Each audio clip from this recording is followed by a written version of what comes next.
வணக்கம் நேயர்களே, ருத்ர Prarthana audio novel சேனலுக்கு உங்களை அன்புடன் வரவேற்கிறேன். இன்று நாம் கேட்கவிருக்கும் ஒளிச்சித்திரம் நெஞ்சமெல்லாம் அலறே. இந்த கதையின் நாயகன் அகன் எழிலன்.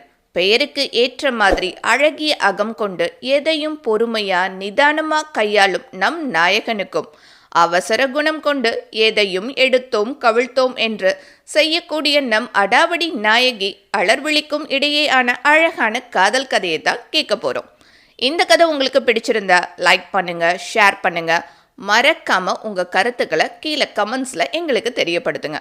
வாங்க கதைக்குள்ள போகலாம். நெஞ்சமெல்லாம் அலறே. நெஞ்சமெல்லாம் அலறே. அத்தியாயம் 1. துதிப்போர்க்கு வல்வினை போம் துன்பம் போம், நெஞ்சில் பதிப்போர்க்கு செல்வம் பழித்து கதித்தோங்கும், நிஷ்டையும் கைகூடும் நிமலர் அருள் கந்த சஷ்டி கவசம் தன்னை அமரரிடர் தீர அமரம் புரிந்த குமரனடி நெஞ்சே குறி என்ற சூலமங்கலம் சகோதரிகளின் தெய்வீக குரலில் ஷஷ்டி கவசத்தை மெலிதாக ஒலிக்கவிட்டவாறே கையோடு கொண்டு வந்த மலர்களை சுவாமி படங்களுக்கும் தன் தந்தையின் படத்திற்கும் வைத்து விளக்கேற்றி தீப ஆராதனை காட்டி மனதார கடவுளை துதித்த பின் தன் இருக்கையில் அமர்ந்தார் அயவந்திநாதன். வழக்கம் போல கணினியை உயிர்ப்பித்தவர் தன் எதிரில் நிழலாடவும் நிமிர அங்கு 30 வயது மதிக்கத்தக்க நபர் நின்றிருக்கவும், யாரு தம்பி நீ, என்ன விஷயம்? சார், என் பேர் சந்தோஷ், மகாத்மா காந்தி இல்லத்திலிருந்து வந்திருக்கேன் என்றதும் தனது எதிரில் இருந்த இருக்கையில் அமரச் சொன்னவர், வழக்கமா ரமேஷ் தானே வருவாரு, நீங்க வந்திருக்கீங்க?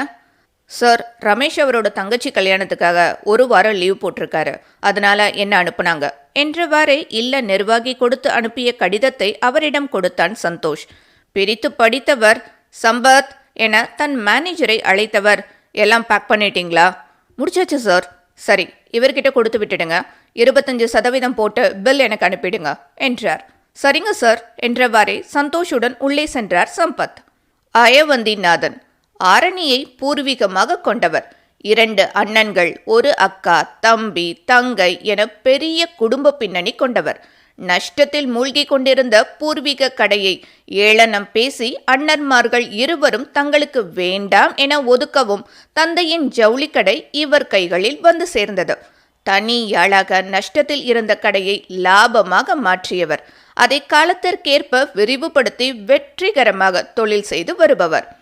PMS சில்க் ஹவுஸ் என்றால் ஆரணியில் மிகவும் பிரசித்தம். தரத்திற்கு பெயர் பெற்றவர். விலையும் நியாயமாக இருக்கும். அத்தோடு சேர்ந்து லாபத்தில் இருந்து அவர் வழங்கும் 5% தள்ளுபடியும் விசேஷ காலங்களில் அளிக்கும் பரிசு பொருட்களும் தனித்துவமாய் இருக்கும். அந்த அளவு நேர்மையாகவும் நாணயமாகவும் தொழில் செய்து வருபவர். தனது 30 வருட கடுமையான உழைப்பினால் மக்களிடையே நற்பெயர் பெற்று ஊரில் முக்கியஸ்தராக திகழ்பவர். கோவில் கும்பாபிஷேகம் முதல் கிரிக்கெட் போட்டிகளுக்கு நன்கொடை அளித்து தலைமை தாங்குவது வரை இவரைத்தான் முன்னிலைப்படுத்துவர். அக்கா, தங்கை, அண்ணன்கள் அனைவருக்கும் திருமணம் முடித்து அனைத்து சொத்துக்களையும் சரிசமமாக பிள்ளைகளுக்கு பிரித்து கொடுத்து விட்டார் நாதனின் தந்தை சுப்பிரமணியம். ஆனால் மூத்த 2 அண்ணன்மார்களும் நடுத்தர வயதில் கிடைத்த சொத்தை வைத்து ஆடிய ஆட்டம் கொஞ்சம் நெஞ்சமல்ல. உழைத்து பெற்றிருந்தால் அதற்கு மதிப்பிருக்கும், அப்பனின் சம்பாத்தியம்தானே என்ற அலட்சிய போக்கு அவர்களை கண்மூடித்தனமாக வருங்காலம் பற்றிய எண்ணம் இன்றி குடி, சூது, லாட்டரி, பெண்கள் என தவறான வழிகளில் செல்ல வைத்து கிடைத்த சொத்தை கரைக்க வைத்தது. அவரவருக்கென ஒதுக்கியிருந்த கடைகளையும் ஒழுங்காய் நடத்தாமல் பிறருக்கு விற்றுவிட்டனர். திருமணம் முடிந்ததும் அனைவரையும் தனி குடித்தனம் வைத்து விட்டதால் இவர்கள் கண்டிப்பாரற்று போயினர். மனைவிகளால் எதையும் தடுக்க இயலவில்லை. காலம் கடந்து ஞானோதயம் அடைந்தவர்கள் குடும்ப செலவுக்கும் குழந்தைகளை வளர்க்கவும் கடன் வாங்கி அதை அடைக்க வீட்டை அடமானம் வைத்து வீட்டை மீட்க சொத்தை விற்று என நடுத்தருவிற்கு வந்தனர். இதில் ஒருவர் 1ற்கு 2 திருமணம் முடித்து வெளி பிதுங்கி நின்றார். அயவந்திநாதன் மற்றும் பிரகாசம் மட்டுமே திருமணம் ஆகாமல் இருந்தனர். தந்தை இறந்த 1 வருடத்திற்குள் மணம் முடிக்க வேண்டும் என்று பெரியோர் கூறியதில் அவருக்கு உடன்பாடு இல்லை. அதனால் பிரகாசத்திற்கு 1 வருடத்திற்குள் தீபிகாவை மணம் முடித்தனர். தந்தை இறந்த 3ஆம் வருடம் வளர்மதியை திருமணம் புரிந்தவர் இன்றும் தன் திருமணம் 20,000 ரூபாயில் சிக்கனமாக முடிந்ததையும், தான் எவ்வாறு கடினப்பட்டு தொழில் போட்டிகளையும் அச்சுறுத்தல்களையும் சகோதரர்களின் தொல்லைகளையும் மீறி முன்னேறினார் என்பதை இன்றும் தன் பிள்ளைகளுடன் பகிர்ந்து கொள்வார். பிரகாசம் கிடைத்த சொத்தை விற்று வட்டிக்கு விட்டு ஃபினான்ஸ் செய்து பின்னர் அரசியலில் நுழைந்து குறுக்கு வழியில் பல தில்லுமுள்ளு தகடு திட்டங்களை செய்து முன்னுக்கு வந்து பெரும் செல்வந்தராக திகழ்பவர். ஆனால் ஊரில் நற்பெயர் கிடையாது. வேலை வாங்கி தருகிறேன் என்று ஊரில் உள்ளவர்களிடம் பணம் பெற்று ஏமாற்றியுள்ளார். அது மட்டும் இன்றி அநியாய வட்டி வாங்குகிறார் என்ற ஆதங்கமும் மக்களுக்கு இவர் மேல் உண்டு. தம்பியின் போக்கை பல முறை அயவந்திநாதன் கண்டித்து பார்த்ததில் பலன் பூஜ்யமாகி போகவும் உன் வாழ்க்கை உன் கையில் என்று ஒதுங்கிக் கொண்டார். என்றுமே குடும்ப கௌரவம் மிகவும் முக்கியம் அவருக்கு. தந்தையின் பெயருக்கு உடன் பிறந்தோரால் ஏற்பட்ட களங்கத்தை ஏற்றுக்கொள்ள முடியாதவர். அண்ணன்கள் சீரழிந்த போது ஊரார் அனைவரும் சுப்பிரமணியம் பிள்ளைகளுக்கு சொத்தை சேர்த்து குட்டி ஜவராக்கிட்டார் என்ற ஏளன பேச்சுக்களை எல்லாம் அண்ணன்களை ஓரளவு நல்வழிப்படுத்தி அவர்கள் குடும்பத்தை சீரமைத்து காலப்போக்கில் மாற்றியவர். ஆனால் நாய்வாளை ஒரு போதும் நிமிர்த்த முடியாது என்பதை நிரூபித்திருந்தனர் உடன் பிறந்தோர். என்னதான் அரசியல் பலம், பணம், செல்வாக்கு என்று இருந்தாலும் அயவந்திநாதனுக்கு உள்ள நற்பெயர் பிரகாசத்திற்கு கிடையாது. அண்ணன்கள் இருவருக்கோ தங்களுக்கு பின் பிறந்தவனுக்கு இருக்கும் நற்பெயர் கண்டும் மற்றவர்கள் நாதனை பற்றி அவர்களிடமே புகழ்வதைக் கண்டும் புகைச்சல். இதனால் அனைவருக்குமே அவர் மீது காழ்ப்புணர்ச்சி உண்டு. அது அவ்வப்போது அவருக்கு தொழில் ரீதியாக தொல்லை கொடுப்பது, குடும்ப விழாக்களில் அவமதிப்பது, நாதனின் வீட்டிற்கு தாயை பார்க்கவென்று செல்பவர்கள் அங்கு ஏதேனும் கலகம் செய்வது, மன உளைச்சலுக்கு ஆளாக்குவது என்று வெளிப்படும் அனைத்தையும் ஒரு கட்டம் வரை பொறுத்து போனார் நாதன். எனக்கு குடும்ப கௌரவம் மிகவும் முக்கியம். எந்த நாளும் உன்னால் ஒரு தலைக்குனிவு ஏற்படக்கூடாது. உனக்கு வேலைக்கு போக வேண்டும் என்று எண்ணம் இருந்தால் அதை இன்றோடு விட்டுவிடு. எனக்கு பொண்டாட்டியாகவும் என் குழந்தைகளுக்கு அம்மாவாகவும் இருந்தாலே போதும். உன்னை திருமணம் செய்தது வயதான என் அம்மாவை பார்த்து கொள்ளத்தான். அவரை நீ அன்பாக கவனித்து மன நிம்மதியோடு வைத்துக் கொள்வது மிகவும் முக்கியம். எனக்கு அவரின் மனம் கோணாமல் நடக்க வேண்டும் என்று திருமணம் முடிந்த அன்றே வளர்மதியிடம் தெளிவாக கூறிவிட, கணவனின் வார்த்தைகளில் அது நேரம் வரை தலை குனிந்திருந்த வளர்மதி சட்டென நிமிர அவர் விழிகளில் ஒருவித வெறுமை படர்ந்திருந்தது. அதை அலட்சியப்படுத்தி தொடர்ந்த நாதன், எங்க அம்மா என் கூட இருக்கிறதுனால எல்லாரும் அடிக்கடி இங்க வருவாங்க. அப்படியே அண்ணன் குடும்பம், அக்கா குடும்பம், தங்க குடும்பம்னு வந்தா அவங்களுக்கு எந்த குறையும் இல்லாம சமைச்சு போட்டு அவங்கள வழி அனுப்பணும். சின்ன குறை வரக்கூடாது, புரியுதா? அதோட என் அண்ணனுங்க குடும்பத்துக்கு ஒன்னால எந்த அவமானமும் வரக்கூடாது. அவங்க எது சொன்னாலும் பொறுத்து போகணுமே தவிர பிரச்சனை பண்ணி குடும்பத்தை பிரிக்கிற வேலை செய்யக்கூடாது என்றார் கண்டிப்பான குரலில். இதை கேட்ட வளர்மதி கண்களில் இருந்து வழியவிருந்த நீரை உள்ளிழுத்தவாறே கணவனின் பேச்சை கவனிக்கலானார். என்னோட அக்கா தான் என்னை தூக்கி வளர்த்தவங்க. சொல்லப்போனா எனக்கு இன்னொரு அம்மா. என்னைக்கும் அவர் வார்த்தையை நீ மீறி நடக்க மாட்டேன்னு நம்புறேன். அடுத்து என் தங்கச்சி, ரொம்ப செல்லமா வளர்ந்தவ, கொஞ்சம் பிடிவாதம். அவளையும் நீந்தான் அனுசரித்து போகணும், போட்டி போடக்கூடாது. அவளோட சூழ்நிலை, குழந்தைங்க அடிக்கடி இங்கே வருவாங்க, அவங்கள பத்திரமா பார்த்துக்கணும். முக்கியமாக எனக்கு எந்த கெட்ட பழக்கமும் கிடையாது. ஆனால் என் சொல்ல மீறினாலோ என் குடும்ப கௌரவம் பாதிச்சாலோ பொறுத்துக்க மாட்டேன். அவன் குடிச்சிட்டு வந்து பொண்டாட்டியை போட்டு அடிப்பான், இல்லாட்டி சிகரெட்டால சூடு வைப்பான். ஆனால் நான் அப்படி இல்லை, வார்த்தையாலே கொள்ளுவேன் எனவும் வளர்மதி முழுதாக நொறுங்கி போனார். வளர்மதி வீட்டின் மூத்த மகளாக 3 தங்கைகள், 15 வருடம் கழித்து பிறந்த தம்பி என ஏழ்மையான குடும்பத்தில் பிறந்தவர். வளர்மதி தந்தையின் வருமானம் தன்னை நம்பி உள்ள 6 ஜீவன்களுக்கு 3 வேளை உணவளிக்கவே போதாது. இதில் அவர்களின் திருமணம் என்பதை கனவில் கூட நினைக்க முடியாது. வளர்மதி பள்ளி படிப்போடு நிறுத்திவிட்டு அருகில் இருந்த கம்பெனிக்கு தங்கையோடு வேலைக்கு சென்று தந்தையின் பாரத்தை குறைத்தவர். அயவந்திநாதனின் கடையை கடந்துதான் வளர் கம்பெனிக்கு செல்ல வேண்டும். குனிந்த தலை நிமிராமல் சென்று வந்த அவரை பிடித்து போய் தாயிடம் கூறி அனைவரின் சம்மதத்தோடு வளரின் கரம் பிடித்தார். அயவந்திநாதன் வளரை கைப்பிடித்த நேரம் அடுத்தடுத்து வளரின் தங்கைகள் கரை சேர்ந்தனர் நாதனின் துணையோடு. வறுமையின் பிடியில் சிக்கிய அவரின் குடும்பத்தில் இதுவரை வளர் அனுபவித்தது கஷ்டம் மட்டுமே.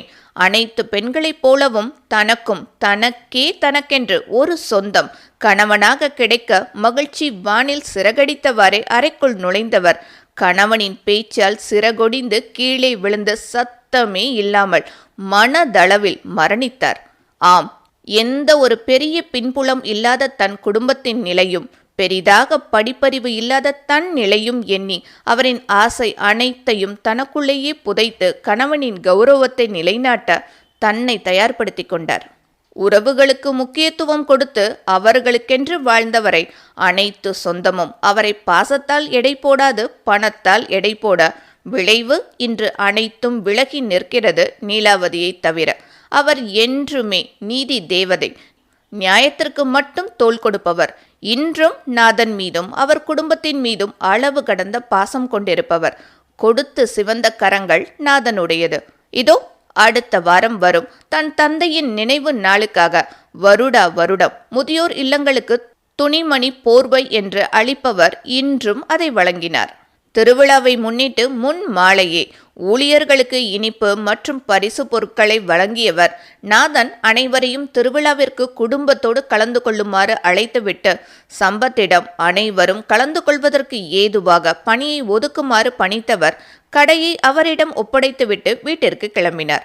வழி நெடுக தோரணங்களும் வண்ண விளக்குகளும் என களை கட்ட ஒளிபெருக்கியில் எல்லார் ஈஸ்வரியின் காந்த குரலில் கற்பூர நாயகியே கனகவள்ளி காளி மகமாரி கருமாரியம்மா பொற்கோவில் கொண்ட சிவகாமியம்மா என்ற பக்தி மனம் வீதி முழுக்க கமல தன் இருசக்கர வாகனத்தை நிறுத்திவிட்டு வீட்டினுள் நுழைந்த அயவந்திநாதனை வரவேற்றது என்னவோ கருகும் மனம்தான்.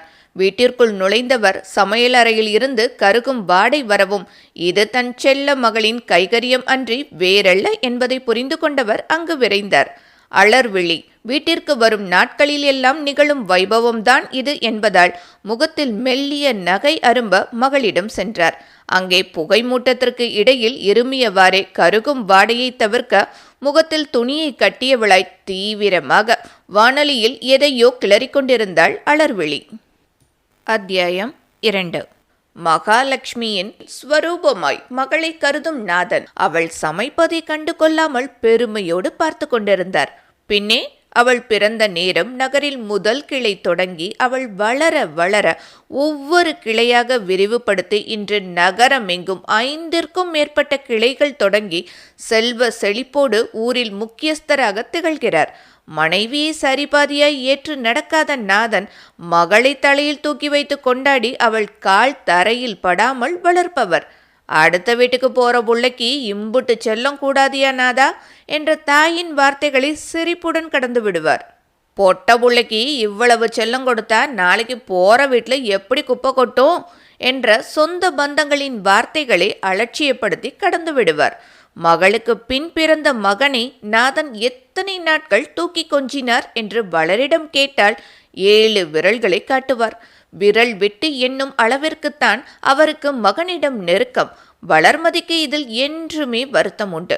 கதிர் வயிற்றில் இருக்கும்போது அவன் அசைவுகளை உணரும் வளர் ஆவலுடன் நாதனுக்காக காத்திருப்பார். அவரிடம் பகிர்ந்தாள் மகளின் மழலை பேச்சில் மனம் நிறைந்த புன்னகையுடன் மகள் முகத்தை பார்த்து கொண்டே சரி என்பதாய் தலையசைப்பார். அவ்வளவே. மகிழ்வுடன் காத்திருந்த வளரின் முகம் வாடி போகும். அவருக்குத்தான் பூ போல் இருக்கும் மகளை தாங்குவதற்கும் அவளின் ஒவ்வொரு அசைவை ரசிப்பதற்கும் குறும்புகளில் லைப்பதிலும் மழலை பேச்சில் தன்னை தொலைப்பதிலுமே நேரம் சென்றுவிடும். இதில் எங்கிருந்து மகன் மீது கவனம் செலுத்த? மகனிடம் என்றுமே கடுமை மட்டுமே. அன்பாய் எதையும் எடுத்து சொல்லி புரிய வைக்க மாட்டார். பல நேரங்களில் முதல் மதிப்பெண் எடுக்கும் தன் மகளோடு கதிரை ஒப்பிட்டு குதறி எடுத்து விடுவார். எப்போதும் பெண் பிள்ளைகள் தாயிடம் வளர வேண்டும் என்பர். ஆனால் நாதன் ஒரு நாளும் வளர்மதியிடம் அலர்விழியை விட்டதே கிடையாது. கடையை சாற்றிவிட்டு வீட்டிற்கு வந்தவுடன் அவர் கையில் மட்டுமே அலர்விழி தவழ்வாள். பால் கொடுக்க மட்டுமே வளர்மதியிடம் கொடுப்பார். தாயை போல பிள்ளை, நூலை போல சேலை என்பர். அதுபோல தாயின் ஒழுக்க நெறிகளும் தந்தையின் பிடிவாதமும் ஒருங்கே அமைந்தவள் அலர். தாயின் வார்த்தைகளுக்கு பெரிதாய் மதிப்பிருக்காது அலரிடம். நாதனுக்கு மகள் தன் மீது வைத்திருக்கும் அன்பில் என்றுமே கர்வம் உண்டு. மகள் மனைவிக்கு முக்கியத்துவம் அளிக்காததை பற்றி பெரிதாய் கண்டுகொள்ள மாட்டார். சிறு வயதிலேயே அலர்விழியை அனைத்து வேலைகளையும் செய்ய பழக்குவார் வளர்மதி. ஆனால் நாதன், என் பொண்ணு மகாலட்சுமிடி, அவளுக்கு நீந்தான் செய்யணும், உனக்கு என் பொண்ணு செய்யணுமா? நீ எதுக்கு தண்டமா இருக்க வீட்டில்? எல்லாத்தையும் நீ செய்டி, என் மகளை ஏன் வேலை வாங்குற என்று ஆரம்பித்து வளரை குடைந்தெடுத்து விடுவார். என்றேனும் அலரை வேலை வாங்கிவிட்டால் வளர்மதிக்கு அன்று நிச்சயம் சிவராத்திரி தான். அலரின் வாழ்வில் ஒவ்வொரு நிகழ்வும் அவளின் சொல்லும் செயலும் தன் விருப்பப்படியே அமைய வேண்டும் என்ற நாதனின் எண்ணத்திற்கு ஏற்ப வாழ்பவள்தான் மகளும். தந்தையின் சொல்லே வேதவாக்கு அலருக்கு. அவரின் வாழ்க்கை பயணத்தை ஒவ்வொரு முறை அவர் பகிரும் போதும் ஊராரிடம் அவருக்கு இருக்கும் நன்மதிப்பும் அனைவரும் அவரை தேடி வந்து முன்னிலைப்படுத்துவதையும் காணும் போதெல்லாம் அவரை பிரமிப்பாய் பார்ப்பாள். பெண்களுக்கு முதல் ஹீரோ தன் தந்தை என்பது அலர் விடயத்தில் 100% நிஜமே. தந்தை இட்ட கோட்டை தாண்டாதவள் என்பதை விட தந்தையை கோடியிட விடுமளவு நடந்து கொள்ளாதவள் என்பதே இங்கு பொருந்தும். என்றுமே சிறு வயது முதலே பள்ளி விட்டு வந்ததும் அன்றாட நிகழ்வுகளை அவரிடம் பகிர்ந்த பிறகுதான் அவளுக்கு தூக்கமே பிடிபடும். இதை காணும் அவள் அப்பத்தா கூட அடிக்கடி அவளிடம், ஏண்டி அலறு, இப்படி அப்பா அப்பான்னு என் மகன் பின்னாடியே சுத்துறியே, நாளைக்கு கல்யாணம் பண்ணிக்கிட்டு போன பின்னாடி புருஷனைத்தான் சுத்தணும் தெரியுமாடி உனக்கு என்று வம்பெழுப்பார். அதற்கு அலர்விழியோ, போ அப்பத்தா, நான் கல்யாணமே பண்ணிக்க மாட்டேன், எங்கள் அப்பா கூடவே தான் இருக்க போகிறேன் என்பாள். அடிபோடி போக்கத்தவளை, நீ அவன் கூடவே இருக்கிறது தான் அவனுக்கு பெருமைன்னு நினைக்கிறியா? நீ பிறந்தப்ப இடம் ரொம்ப கம்மியாக இருந்த, டாக்டர் எல்லாம் கொஞ்சம் கஷ்டம்னு சொன்னப்போ உனக்காக கோவிலாக அவன் ஏறி இறங்கினதும், பிறந்த உன்னை முதல்ல அவன் தான் வாங்கணும்னு கங்கணம் கட்டிக்கின்னு தெரிஞ்சதும், நாள் முழுக்க யாருக்கிட்டையும் கொடுக்காம அவன் நீ மட்டும்னு தனி உலகத்தில் இருந்தவன்டி. என் மகன் ஒவ்வொரு கல்யாணத்துக்கும் போயிட்டு வந்து, அம்மா என் மகளுக்கு இந்த மண்டபத்தில் வைக்கணும், இந்த கேட்ரிங் வைக்கணும், பெண் அழைப்புக்கு ஒரே மெச்சுற மாதிரி இருக்கணும்னு 1000 கோட்டை கட்டி வச்சிருக்க வேண்டி, அதனால் அவன் கூடவே இருந்துடலாம்னு கனவு கண்டுக்குன்னு தெரியாத என்பார் தாயம்மாள். அவரை மீறி இதுவரை அவள் சென்றதில்லை. வளர்மதியும் பொறுக்க முடியாமல் ஒரு முறை கேட்டுவிட்டார், ஏண்டி உங்கள் அப்பா மேலே இருக்க பயத்தில் கட்டாயத்தால் தான் இப்படி நடந்துக்கிறியா? உனக்குன்னு விருப்பு வெறுப்பு இல்லையா என்றார். என்னை விட எனக்கு எங்கள் அப்பா முக்கியம்மா, அதனால் என்னோட விருப்பு வெறுப்பு எல்லாமே அவரை சார்ந்தது தான். அவர் சந்தோஷமாக இருந்தார்னா அதுதான் எனக்கும் சந்தோஷம் தரும். அவருக்கு ஒரு கஷ்டம்னா என்னால் தாங்க முடியாது என்ற மகளின் தலையை வாஞ்சையை தடவிய வளர்மதி, உங்கள் அப்பா ரொம்ப கொடுத்து வச்சவரடி, அவருக்குன்னு அம்மா பொண்ணுன்னு 2 அம்மாக்கள் கிடைச்சிருக்கீங்க என்று மகளின் நெற்றியில் முத்தமிட்டார்.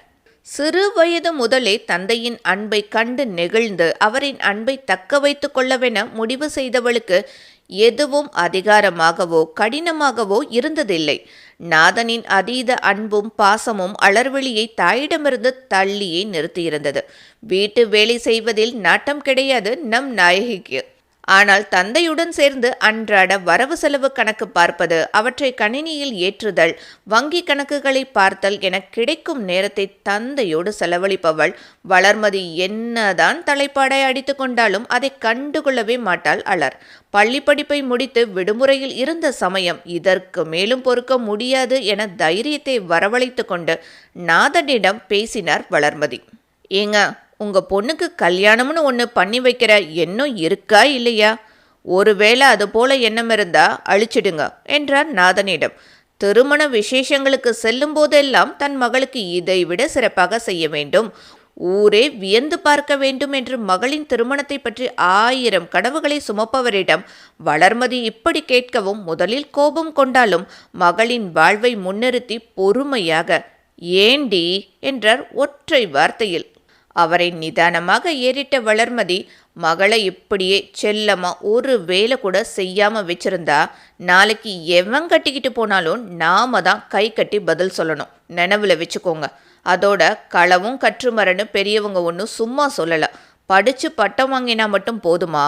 நாளைக்கு போகிற இடத்துல உங்கள் பொண்ணு ஒரு டீ காஃபிக்கு கூட அடுத்தவங்க கையை எதிர்பார்த்துக்கிட்டு இருந்தா அது உங்களுக்கு பெருமையாவா இருக்கும்? உங்களுக்கு தான் உங்கள் பொண்ணு இளவரசி, போகிற வீட்டுக்கும் கிடையாது என்று வளர்மதி அவருக்கு புரிய வைக்கும் நோக்கில் எடுத்து கூற, நாதனோ போகிற வீட்டுக்கும் மகாராணிடி என் பொண்ணு எனவும் தலையில் அடித்து கொண்டவர், ஆமாங்க, உங்கள் பொண்ணு மகாராணியாவே இருக்கணும்னா கூட அடிப்படை விஷயங்களாவது தெரிய வேண்டாமா?